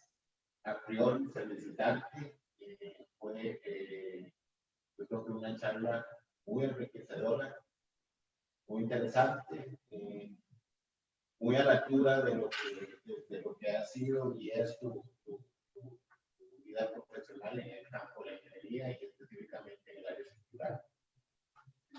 Vamos a hacer lo siguiente, porque tenemos 112 participantes. Vamos a hacer unas preguntas a nivel de comisión y después nos retiramos unos minutos a hablar entre nosotros. Tendríamos el sistema en silencio y las personas que están participando podrían hacer sus preguntas. Un espacio, yo diría que unos 10 minutos. Eso que te lo dejaríamos ahora. Me parece que tal vez podríamos pensar en unas 10 preguntas de un minuto de contestación, tal vez máximo, para que esto no se nos alargue más de tiempo. Y después claro, de eso, tendríamos con darte el resultado y conversar un poquito respecto a cuáles serían los temas que nosotros pensamos que podrían derivar de esta charla que nos dice, ¿no? Claro. Voy a tomarme yo el atrevimiento a hacer las primeras preguntas. Voy a hacer 3 y tal vez lo más específico posible de tu parte para darle tiempo a la gente que me imagino que quiere preguntar sobre el tema. Aquí en Costa Rica desde hace varios años se usa y se está usando cada vez más en sistemas habitacionales, ¿no? Donde la presencia de muros es importante y donde la losa lo que hace es transmitir las cargas, básicamente gravitacionales y de diafragma a los sistemas inmunoresistentes, en este caso muros. Te pregunto, Rubén, ¿qué longitudes podríamos tener nosotros bajo condiciones normales de espesores, qué sé yo, 20, 22, 25 centímetros máximo? ¿Qué longitudes entre elementos verticales y resistentes podríamos pensar? O sea, podríamos pensar solo en 3 metros, 4 metros, 5 metros, o en distancias mayores. Listo, no, con permiso. Muchas gracias, Román, precisamente, muchas gracias por esta pregunta que es súper importante. Vamos a ver, los sistemas postensados casualmente tienen una ventaja enorme y es que nos permiten tener luces mayores. Y casualmente a veces la gente dice que las deflexiones son muy altas, pero es que como las luces son mayores, entonces obviamente la relación, ¿verdad?, de luz con respecto a la deflexión nos lleva a tener unas deflexiones ahí de pronto con cantidades que no estamos acostumbrados. Nosotros podemos perfectamente separar los elementos verticales más de lo que lo hemos hecho, pero aquí lo importante, vamos a ver, va a depender de la configuración de los edificios, ¿verdad? Pero sí podemos llegar a tener, como usted lo vio, podemos llegar a tener losas grandes, llegar a tener losas de 20, 25, 30 metros, y tal vez con 1, 2 apoyos internos, o sea, podemos tener losas de 10, de 12, de 15, pero claro, eso nos lleva sí, a ir aumentando un poquito los espesores de las losas y ir teniendo cuidado, obviamente, con la cantidad de precompresión que vamos a utilizar. Lo que pasa acá es que también tenemos que cumplir, ¿verdad?, que el sistema sismo resistente pues tenga la suficiente capacidad, ¿verdad?, lateral, para resistir las cargas sísmicas. Y eso nos lleva entonces, pues bueno, primero una distribución adecuada de los elementos sismoresistentes, ¿verdad? Porque vamos a ver, no es conveniente de pronto tener, y para postensión no es nada conveniente tener de pronto los muros en las esquinas, digamos, exteriores, el punto de menor o el punto de cero desplazamiento es en el centro de la losa. Entonces, tenemos que tener cuidado casualmente con esa sujeción que le dan los elementos verticales. Por eso es que se están, ¿verdad? Que se suele colocar elementos más rígidos en el centro, ¿verdad? Que es donde tenemos la menor distancia al punto de cero desplazamiento de la losa, y colocar elementos que tienen mejor compatibilidad, ¿verdad? Con unas deformaciones a nivel un poquito más externo. En los edificios altos, ¿verdad? O ya hablamos de rascacielos, estamos hablando de edificios que tienen casualmente unos núcleos de, ¿verdad? De elevadores, de escaleras y de lo que fuera, y sistemas columnares en el perímetro. Un ejemplo clarísimo, por ejemplo, es el Burj Khalifa, digamos, en Dubái. Es un edificio concreto, reforzado, y tiene ese concepto, porque hay otros que son de acero y ya son otra cosa distinta. Va a depender del proyecto, pero yo creo que sí podemos aumentar 20, 30% las luces típicas, teniendo cuidado nada más de la revisión de los esfuerzos. Yo creo que, la verdad le voy a decir, tenemos tan buenas herramientas para poder análisis de losas, ¿verdad? Que podemos hasta jugar de pronto con desplazar dentro del modelo algunos elementos y analizar cómo se están comportando los esfuerzos. Yo creo que aquí lo importante también es que no queremos losas que se agrieten, ¿verdad? Son diafragmas que queremos que transmitan bien las cargas sísmicas hacia los elementos verticales. Entonces, eso es un cuidado que también que tenemos que tener en servicio. Así que losas muy grandes tenemos que tener cuidado porque nos puede llevar a agrietamientos, ¿verdad? Que no quisiéramos tener.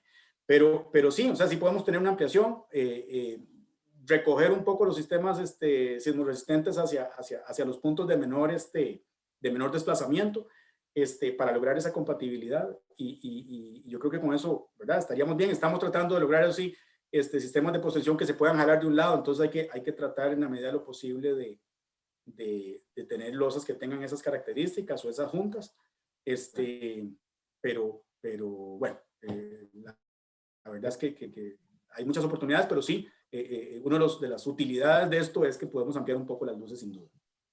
Perfecto. Bueno, la segunda pregunta,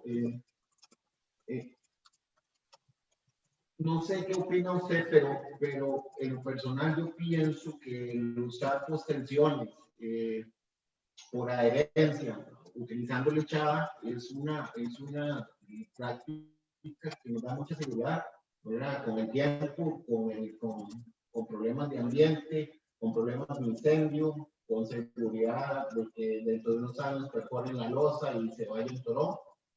Y esa técnica se ha dejado de usar bastante, o sea, se va más a que la transferencia sea directamente por el elemento tensor que va en los extremos de la losa. ¿Qué opina usted, Rubén? Mire, lo que pasa es esto, es que los sistemas han mejorado mucho. El sistema no adherido que tiene, ¿verdad? Esta protección del torón y que viene con la grasa interna que está certificada en planta por el PTI, y que además ahora el ACI nos obliga a que tengamos el sistema encapsulado, ¿verdad? En los extremos vivos, tiene una durabilidad tremenda. Si se hace correctamente, no debiera de haber ningún problema. Las diferencias con los adheridos, vamos a ver, más bien, y hay que tener mucho cuidado cuando se hace adherido, es el tema de la lechada. Y a mí personalmente me tocó trabajar en durabilidad de muchos proyectos en mi tesis que tuve que hacer de puentes, y observamos que aunque la lechada se cumplía con todo el protocolo de que tiene que colocarse la lechada, que tiene que salir al otro lado una cierta cantidad de lechada y demás, siempre quedaban vacíos, y en esos vacíos, de pronto, si había algún tipo de grieta, claro, si teníamos un ducto galvanizado, entonces empezaba la corrosión y podíamos tener casos de fallas tremendas. Por supuesto, está adherido y en ese momento transfiere, ¿verdad?, las cargas en los segmentos que queden si se da algún tipo de ruptura, pero obviamente no es jamás deseado una cosa de esas. Yo considero que en este momento la capacidad, digamos, la calidad de esos sistemas no adheridos son perfectamente utilizables para una durabilidad con las vías de servicio que nosotros estamos diseñando las estructuras. No veo ningún problema, nada más que por supuesto el trabajo tiene que ser bien hecho, pero eso es en cualquiera de los dos casos. Por cierto, los sistemas adheridos requieren una pasta de cemento, ¿verdad? Para poder hacer la lechada. Y en Estados Unidos está obligado a utilizar un aditivo, como yo les decía, que tiene unas propiedades que se llaman tixotrópicas, que es un aditivo que lo que hace es que la lechada no viaja como acostada, sino que viaja casi vertical dentro del ducto. Eso lo que hace es que evita la cantidad de vacíos que se dan, ¿verdad? En los diferentes puntos altos, etc. Pero aún así, que allá está obligado, aún así se encuentran puntos con los vacíos y la verdad es que no estamos garantizando la durabilidad. Claro, si tenemos ductos de plástico, la cosa es diferente. Si el ducto es plástico y es continuo, entonces teóricamente no tenemos el ingreso de agua, que sería el ingreso de agua es lo que empieza a generar, ¿verdad? Y la grieta empieza a generar la corrosión. Entonces, no sé, la respuesta a su pregunta es que la verdad, yo en este momento no tengo ninguna objeción con ninguno de los dos sistemas, pero prefiero casi el no adherido. Me parece muy simple, me parece muy protegido y con acero corrugado en el resto de las zonas para poder hacer la transferencia en las zonas que se requiere para el momento último y cortante último, no veo ningún problema. Y me gusta que el ACI lo haya obligado el hecho de encapsulado, porque eso ya nos da un nivel de seguridad. Y bueno, la última es tal vez un comentario, con el uso de capiteles. Es complicado llevar ahí los esfuerzos en la unión rosa-columna, ¿verdad? El funcionamiento es complicadísimo y nosotros generalmente lo que hacemos es meter concreto, por ejemplo, ¿verdad? Lo que hacemos en pilotos, lo hacemos en varios elementos estructurales, cuando nos pasa eso es aumentar la capacidad de cortante que nos da el concreto y en este caso es hacer un capitel como lo mostraste en una figura. No sé, me parece que esa solución es más barata que usar elementos especiales de acero y llevarlo con puro acero y además nos daría tal vez más seguridad contra las deflexiones. No sé, ¿vos qué opinás? Mire, a mí, con el asunto de la resistencia para punzonamiento, hay un tema constructivo que no podemos evitar, ¿verdad? Que si colocamos capiteles, que por supuesto, digamos, el concreto puede ser más barato que colocar los sistemas patentados, tal vez de pernos con cabeza, ¿verdad? O el otro que vimos ahí, del shear band, pero constructivamente hay que colocarle encofrado, es complejo. Usted ha visto tal vez en edificios viejos potenciados en otros países, y me refiero a Estados Unidos, les encanta eso, por ejemplo, en estacionamientos, porque de pronto, ¿verdad? Permite aumentar la capacidad ahí, pero eso se hacía también antes un poco de estos sistemas patentados. Yo debo decir que sí he visto, como les dije, pruebas de laboratorio donde se han probado diferentes tamaños de los conectores, de los pernos estos con cabeza, diferentes tamaños, diferentes diámetros, y funcionan increíblemente. Y eso permite mantener el espesor de la losa. Constructivamente es muchísimo más fácil, ¿verdad?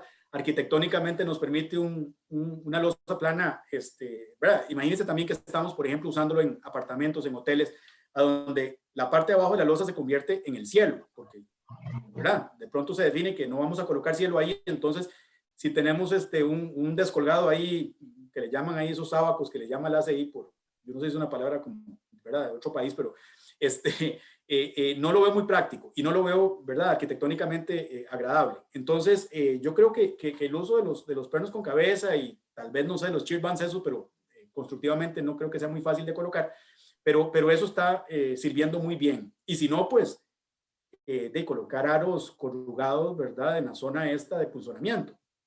Yo prefiero eso, don Hernán, la verdad, me parece más práctico. Excelente, bueno.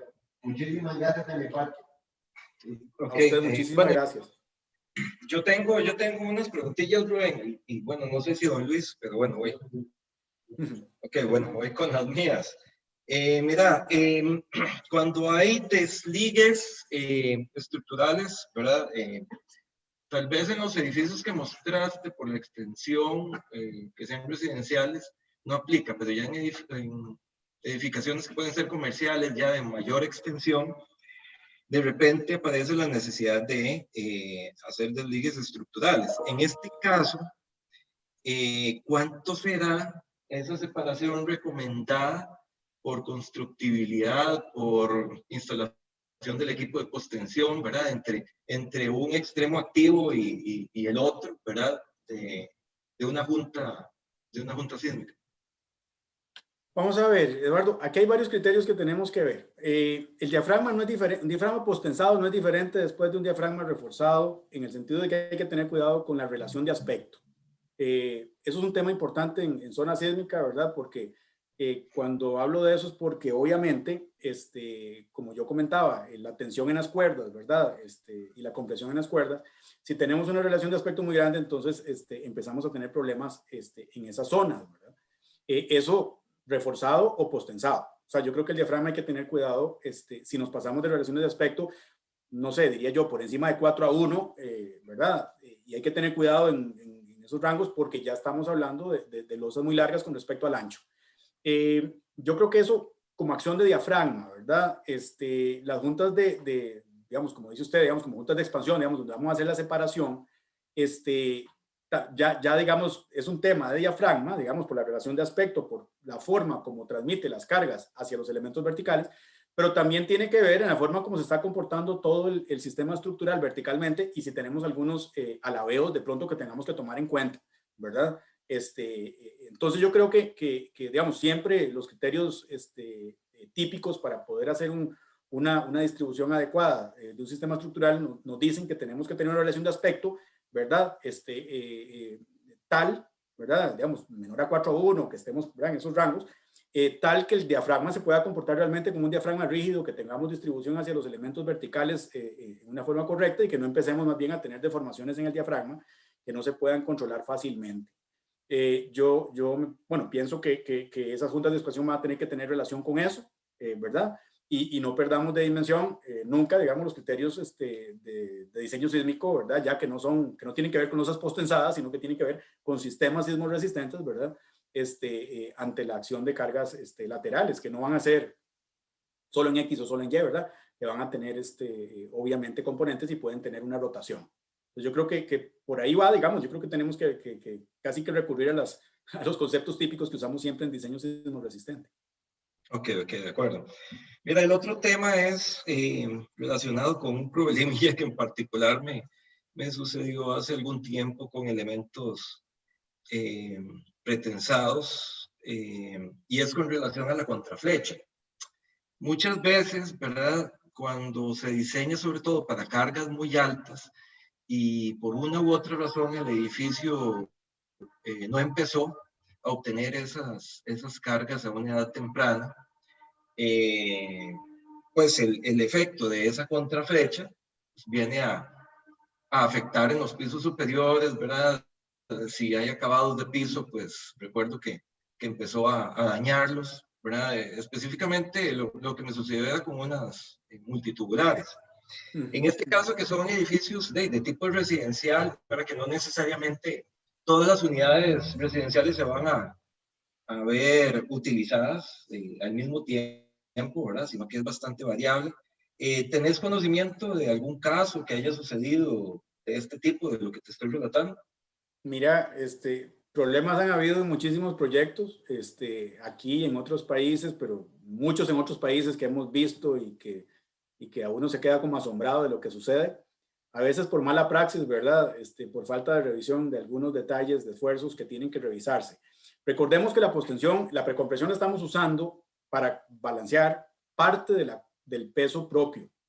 Y con el peso propio tenemos que tener control y tenemos factores de seguridad, pero tenemos que tener control obviamente y conocemos ese peso propio. Entonces, estamos hablando de entre el 60 al 80% del peso propio lo que vamos a balancear con la precompresión.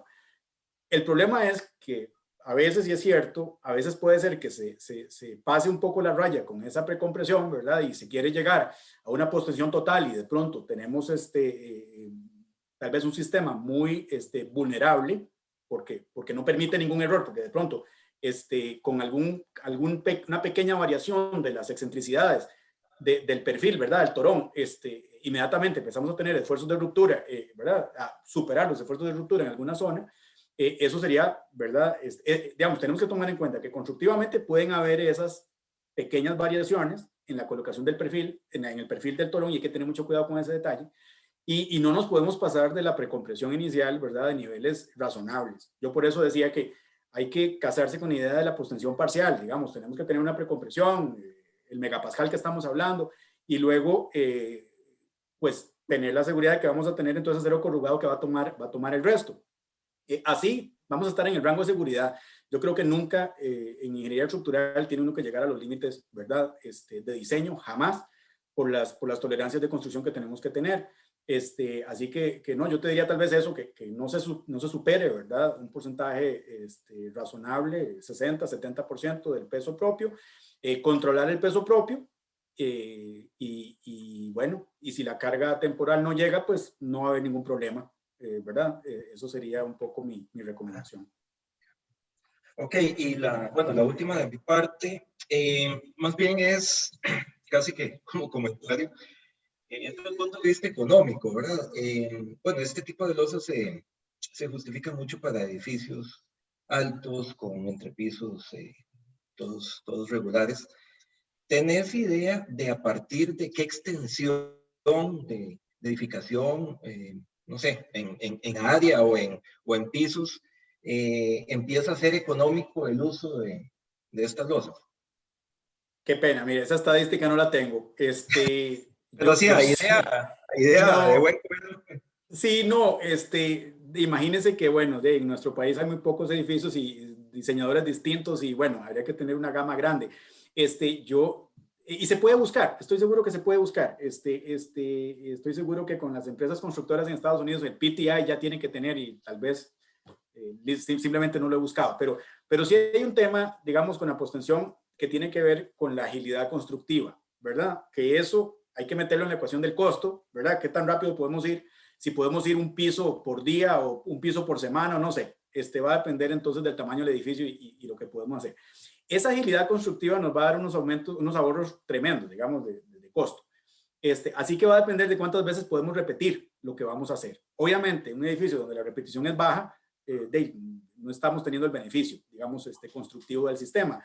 La postensión no es barata. O sea, ¿verdad? Los torones son costosos, los sistemas son costosos, pero cuando tenemos este volumen y cuando tenemos la agilidad constructiva, empezamos inmediatamente a tenerla, se compensa, ¿verdad? Empezamos más bien a superar, entonces se empieza a ahorrar más de lo que se gasta. No te puedo decir, me da pena, pero no tengo la estadística y me parecería un atrevimiento llegar y decir algo, porque yo no sé si te voy a decir que después de 10 pisos o de 15 pisos o de 20, no conozco yo personalmente el dato. Está bien, gracias, Rubén. ¿Don Luis? No, yo. Don Luis dice que pasa, don Luis. Pasa, no tiene preguntas. Rubén, vamos a hacer lo siguiente, para no extender esto más de la cuenta y nos interesa muchísimo la gente que está participando. Entonces, claro.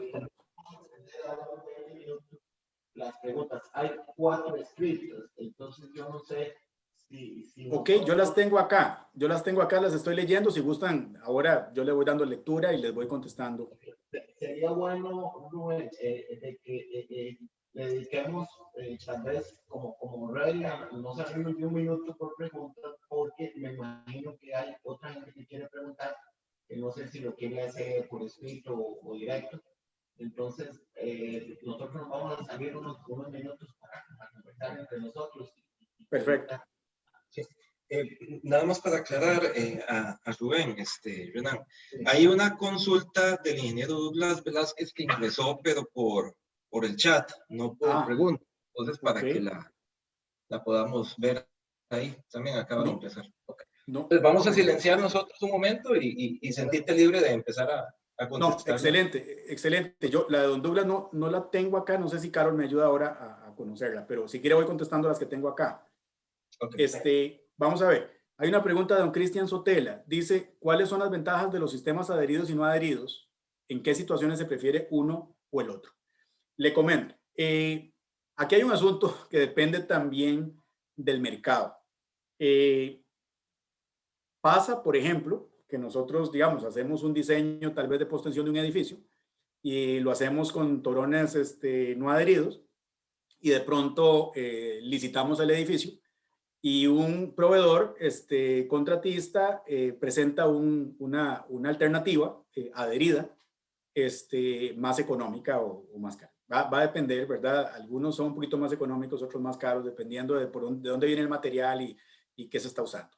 Entonces, con eso lo que le quiero decir es que los sistemas se pueden utilizar uno del otro, tienen sus ventajas y sus desventajas y hay que tener los cuidados. Si los que hacen el proceso de postensión conocen bien el sistema y lo hacen correctamente, digamos, si es sistemas adheridos y hacen bien el proceso de lechada y colocación y demás, no debiera haber ningún problema. Y si utilizan el torón desadherido y ya tienen la costumbre de utilizarlo, pues lo van a hacer muy eficientemente. Es un tema, puede pasar por un tema de mercado, de construcción. Pero por supuesto hay consideraciones de diseño. Los sistemas adheridos, por supuesto que tienen una transferencia a lo largo de toda la losa. Y vamos a ver, si nosotros son un poquito más permisivos en el momento que tal vez se hace algún tipo de abertura en la losa o que hacen, ¿verdad? Van a pasar un sistema electromecánico, entonces cuando se corta un torón, si el torón es adherido, entonces se da la transferencia en el resto de la losa, se puede reforzar, ¿verdad? Eventualmente alrededor del espacio y se puede resolver tal vez el sistema, tal vez en una forma más eficiente.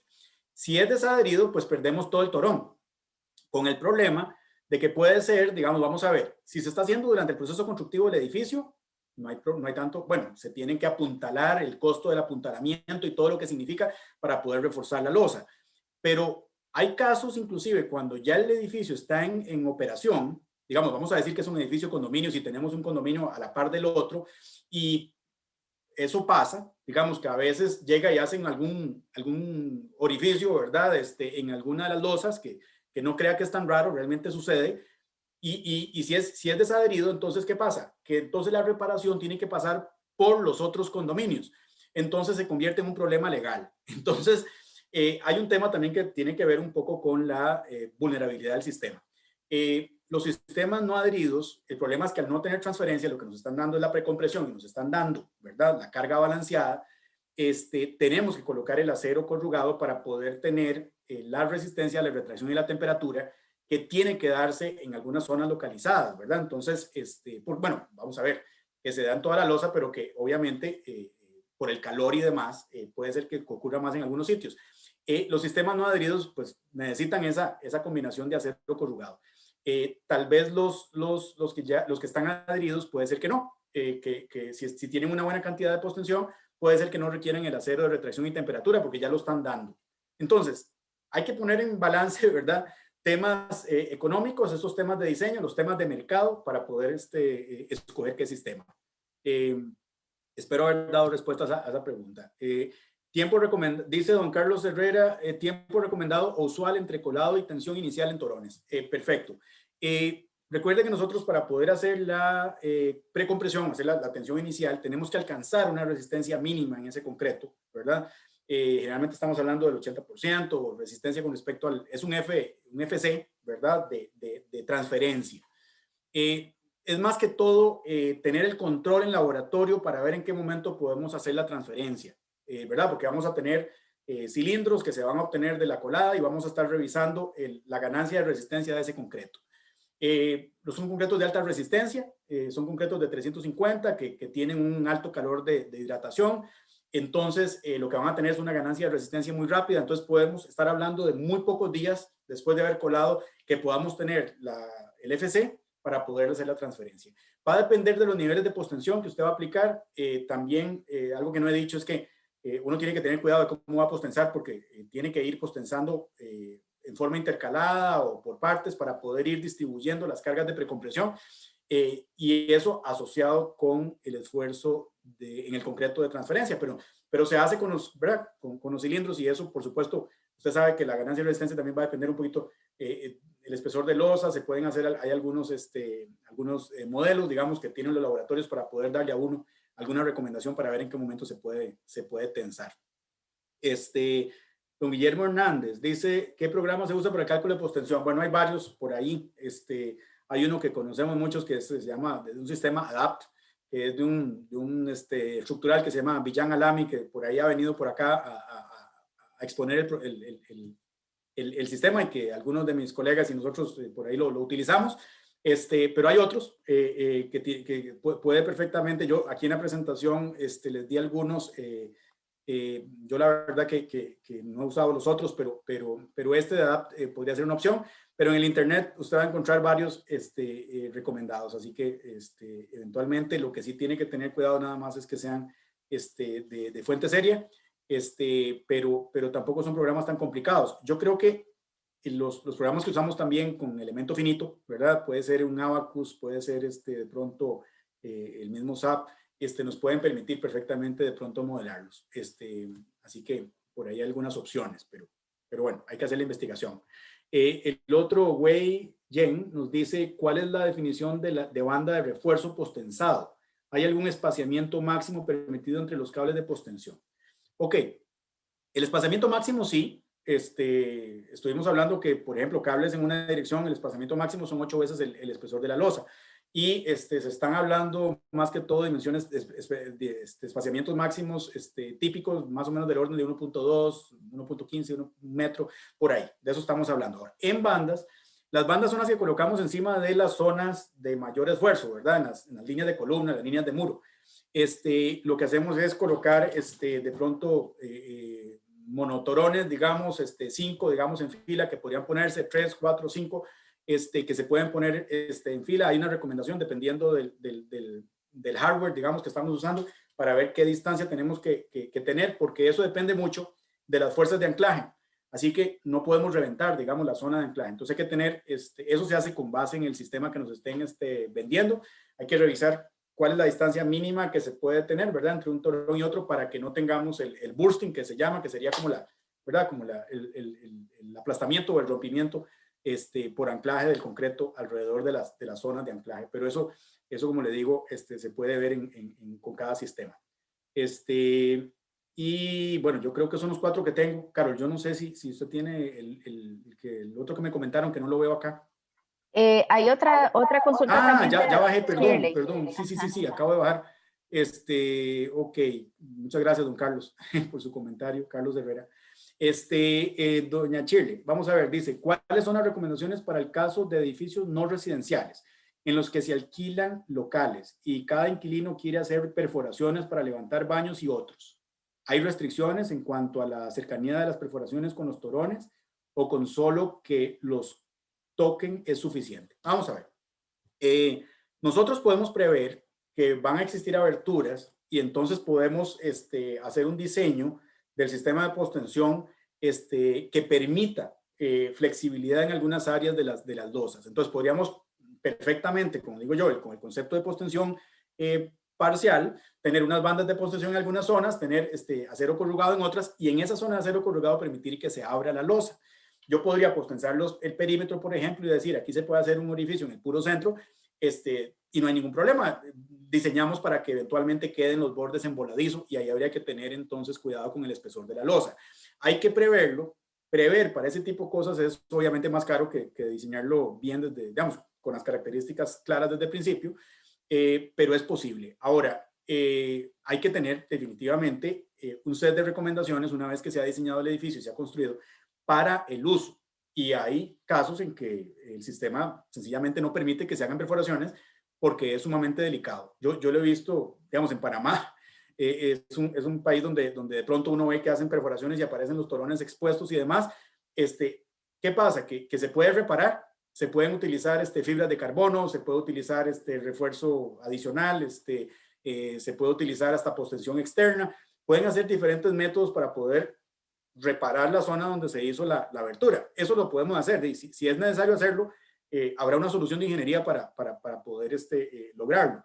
Pero sí me parece que eso tiene que estar inclusive casi en un reglamento de condominio, ¿verdad? Si fuera un condominio, porque pues sí, podemos definir restricciones porque es un asunto de costos. Mientras más flexible, más caro. Entonces creo que eso lo tenemos que tener en cuenta. No sé si eso, Chile, contesta su pregunta. Yo no veo otra, Carol. No, sí, ya. Sí, hay otra. Sí, acabo de ver don Juan Carlos. Don Juan Carlos Cordero. Hola, ¿qué tal? Mucho gusto de saludarte virtualmente. ¿Qué consideraciones hay que tener con encofrados y puntales de pisos superiores que se apoyan sobre niveles inferiores, los cuales pueden no haber desarrollado su capacidad completa? Bueno, fundamental. O sea, yo creo que ahí las cargas de construcción tienen que ser analizadas en todas sus etapas. Y si vamos a colocar puntales, dependiendo del sistema de encofrado, porque hay encofrados muy interesantes que tienen una longitud importante y nos permite separar muy bien los puntales. Pero si vamos a colocar puntales sobre una losa, de lo que podemos casualmente es conocer la ganancia de resistencia de esa losa con el tiempo, y pues eso se puede calcular ingenierilmente perfectamente y decir, bueno, tenemos estos puntales en este punto, esto nos da una carga eventualmente distribuida. Si son muchos puntales, podemos pensar en una carga distribuida en el área de tanto, y lo revisamos contra las deflexiones de la losa. Lo que no queremos jamás es que nos vaya a producir, que se nos salga ¿verdad? De la zona elástica y que nos produzca un agrietamiento o algo por el estilo. Pero lo podemos calcular, Juan Carlos, y yo creo que va a depender mucho de los sistemas de encofrado que se están usando, y hay sistemas de encofrado más permisivos que otros. Entonces, habrá que tener consideración de esos aspectos. Don Rubén, No sé la si... consulta de don Douglas Velázquez es: ¿qué control de calidad se hace en la obra cuando se postensa? ¿Quién lo hace? ¿El ingeniero inspector o la empresa encargada del postensado? Bueno, hay varios niveles de calidad que hay que tomar en cuenta. Hay uno, por supuesto, de todo el material de postensión que se adquiere y que se coloca, que viene de la planta, ¿verdad? Y yo creo que no lo quiero dejar de decir porque, digamos, tiene que ser material certificado por el PTI, por ejemplo, Estados Unidos, si fuera el caso que compramos, ¿verdad? O algunos otros países que tienen la misma certificación de PTI, tiene que ser una certificación de planta, porque eso nos garantiza, digamos, si fuera adherido, no adherido, que tenemos, ¿verdad? El material de protección adecuado, la grasa suficiente, el tipo de torón con los 7 cables, con los 7 alambres, y todo el resto del hardware, digamos, del material. Una vez que llega a sitio, pues sí, o sea, nosotros, la verdad es que depende de los contratos, pero eso se traslada, digamos, de pronto a la empresa que hace la postensión, porque son responsables, obviamente, no solamente de proveer el material, sino además de hacer la postensión. Entonces, ellos, pues, digamos, quien lo haga, si es un subcontrato, tendrá la obligación de tener la seguridad de que si vamos a tensar el cable, que se tense correctamente, que no se maltrate, digamos, la protección del torón en todo lo largo, que se ajuste suficientemente bien para que a la hora de colar no se rasgue, y luego, cuando se hacen las juntas, ¿verdad? Poder hacer los cierres adecuados en todas las conexiones y encapsularlo, ¿verdad? Si fuera el monostrand, encapsularlo correctamente e inyectarlo correctamente. Eso es de responsabilidad de quien vende el sistema. Si nosotros asumimos la responsabilidad del sistema, si lo que estamos haciendo es comprando el material y nosotros estamos jalando el torón, pues claro, la responsabilidad es directa a nosotros, y tendremos nosotros que hacer todas las inspecciones del caso. Cuando lo hace una empresa, digamos una compañía con subcontrato, pues por supuesto siempre los ojos del contratista general son importantes para hacer ver cualquier detalle que resulte tal vez vulnerable o que deba tomarse en cuenta, pero se puede hacer como manera de, casi como de un peer review sobre el, ¿verdad? Una opinión experta adicional sobre lo que ya se está haciendo. Pero es un tema de contratos, digamos, generalmente ustedes pueden poner algunos de esos términos de calidad que son obviamente responsabilidad de los expertos, que son los que hacen la postensión. Sí, Rubén, tal vez para aclararle a los participantes, aclararles un poquito que tal vez muchos no conocen qué es lo que se trataba hoy aquí. Además de tener el gusto de escuchar esta excelente exposición, muy clara, al grano como esperábamos, es con el fin de que Rubén Salas pueda obtener el grado de especialista o el grado que lo acredita como especialista en el área de ingeniería estructural. En lo personal, yo pienso que se había quedado, lo había hecho antes. Salas tiene un excelente currículum, ¿verdad? Tanto a nivel de la academia como de experiencia. Este grado le permite a Rubén ser parte de un grupo que va en un momento de ingenieros que nos hemos dedicado a las diferentes áreas de la ingeniería estructural, tanto en diseño de acero, concreto, obras industriales, etc. Y que día con día toma más fuerza, principalmente en el mercado nacional, ¿verdad? Hoy la lista de especialistas se publica a nivel de las páginas del colegio y el público en general tiene acceso a esta lista, ¿verdad? Entonces es importante el grado que se obtiene. Esto no lo hace una maestría en ingeniería estructural, esto no lo hace la pura experiencia en ingeniería estructural. Para ser especialista se requiere muchas cosas, muchas áreas, ¿verdad? Y yo creo que el ingeniero Salas hoy nos ha dado prueba de ello, ¿verdad? Por lo tanto, nosotros acordamos, ¿verdad?, en comisión, darle el grado especialista al ingeniero Rubén Salas. Se recomienda publicar su nombre en los documentos que así lo acreditan, ¿verdad? De ahora en adelante, las constancias que se pidan vendrá con el grado especialista en el área estructural, y además, como anexo y recomendación, estamos solicitando al colegio publicar una felicitación a Rubén Salas por su excelente presentación. Yo creo que has cumplido totalmente con lo que nosotros pretendíamos. Teníamos dudas si hacerlo virtual era lo mejor. Hoy nos demostraste que fue excelente, ¿verdad? Entonces, de mi parte, felicitarte y darte las gracias de toda la comisión. De toda la comisión, sí, claro, toda la comisión. Y yo soy el que hablo más, bueno.